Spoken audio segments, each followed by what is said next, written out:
As a successful business owner, you've invested a considerable amount of time and effort establishing your business. You developed a good business plan, found the best location, hired the right employees, and have a dedicated customer base.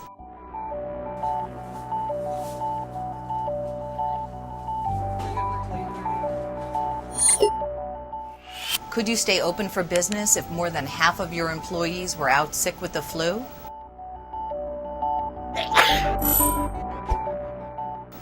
Would there be business as usual if a traffic accident prevented a delivery truck from bringing food to your restaurant? Would you have access to vital records of employees if your main computer hard drive crashed? How would you serve customers if your power was out for several days?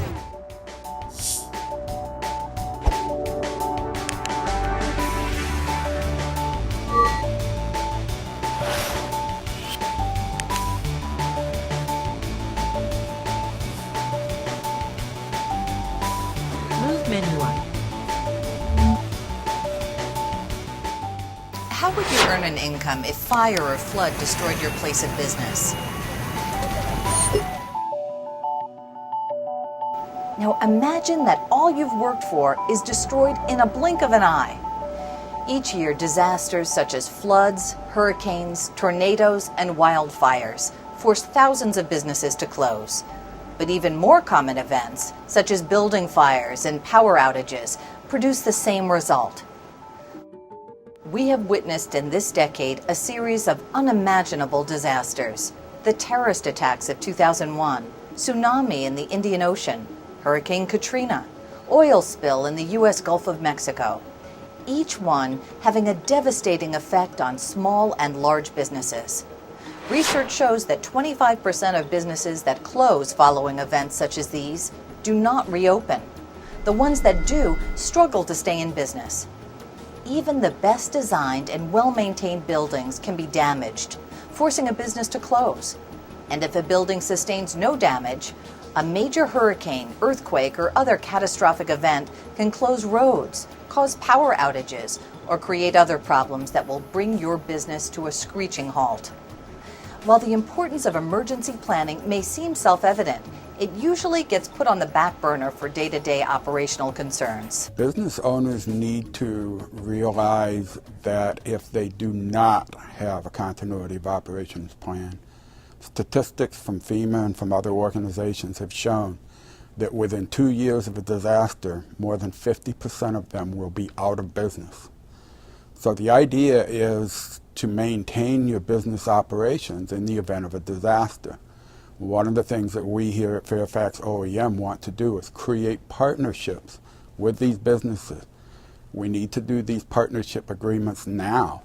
And if they need help in setting up an emergency plan or emergency operations, continuity of operations, whatever it is that they need, we can work that out now, whether that's doing a presentation, training. But we want to develop that partnership so that we can work together to ensure the best possible chance for these businesses to continue in the event of a disaster. Disasters always require assistance from public safety personnel. There can be a more positive outcome if preparation and coordination with the police or fire department is worked out in advance.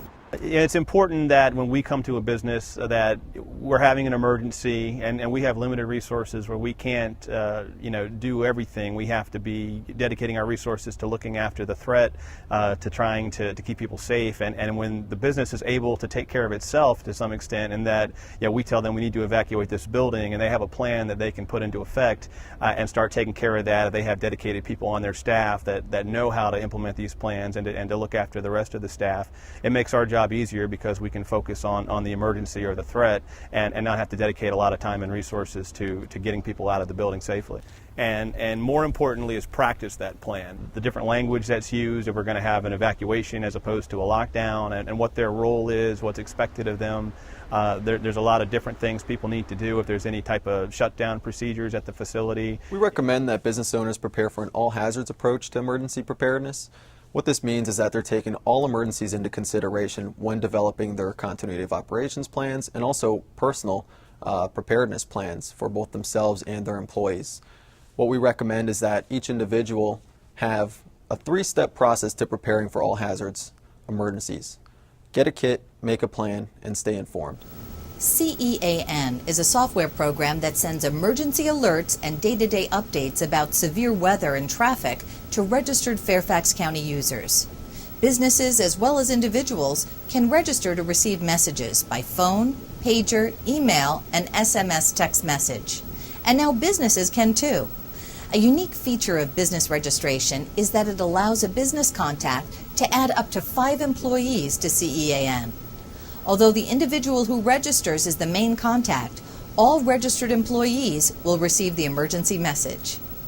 Networking multiple employees to CEAN is intended to foster businesses' internal communication and emergency response programs. Additionally, business registration keeps employees informed about the emergencies and updates that are most important to their field. To register for CEAN as a business, go to www.fairfaxcounty.gov/CEAN and click on Register as a Business. For more information about CEAN, call the Fairfax County Office of Emergency Management at 571-350-1000, TTY 711. Emergency management is the process of preparing for, mitigating, responding to, and recovering from an emergency. It's an effective process. Although planning is critical, it's not the only factor. Training, drills, testing equipment, and coordinating activities are also very important functions. To be successful, emergency management contingency plans require upper management support. The chief executive sets the tone by authorizing planning to take place and directing senior management to get involved. Yeah, we have an emergency response team, which I head up, that consists of representatives from security, facilities, HR, ethics, and we get together at my call, try to plan in advance of something going to happen. Example could be a hurricane which is coming down and the storm's going to affect us in this area. We'd call that team together, look at what we may want to consider, put the information all together, send it to our president and give him options of what he might want to start doing before the event begins to impact on our location. We are required by our corporate leadership to have a test of the plan every year. And every year we go through, select one of our locations, and I will put together a tabletop exercise, or in some cases I might put together an actual exercise and walk in and tell them to evacuate the building and see what happens. And as they go through this, then we, as I said earlier, go back and identify any areas where we have some shortfalls and come up with a way to recover from those shortfalls. We have a template for a continuity of operations, and it can be customized based on their particular business needs. It can either be a small business or a large business. The template can be expanded or contracted based on their individual setup. There are 11 essential points to business continuity planning. 1. Determine your essential business functions. 2. Have a defined succession plan. 3. Clarify delegations of authority. 4. Have a communications plan. 5. Maintain vital records. 6. Understand the scope of the incident. 7. Pandemic planning. 8. Employee accountability. 9. Outline business operations. 10. Connect business resources. 11. Practice the plan.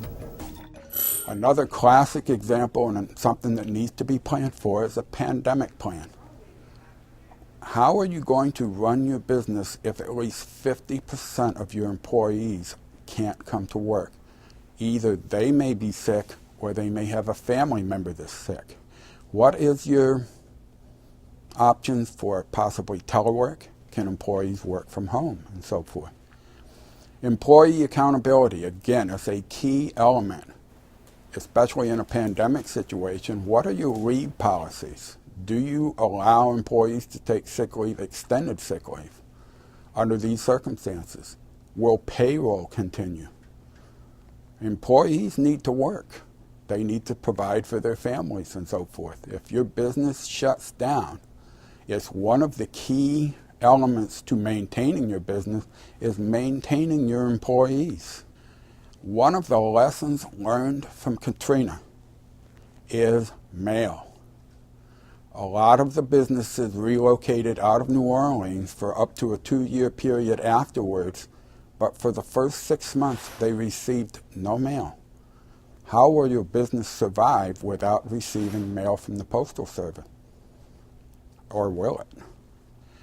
Business resources, supplies, shipping, receiving, storage, all of that goes back to your essential functions. Can you reestablish all of these necessary elements at an off-site location? Every year, emergencies take their toll on businesses. Business owners can limit injuries and damages and return more quickly to normal operations if they plan ahead.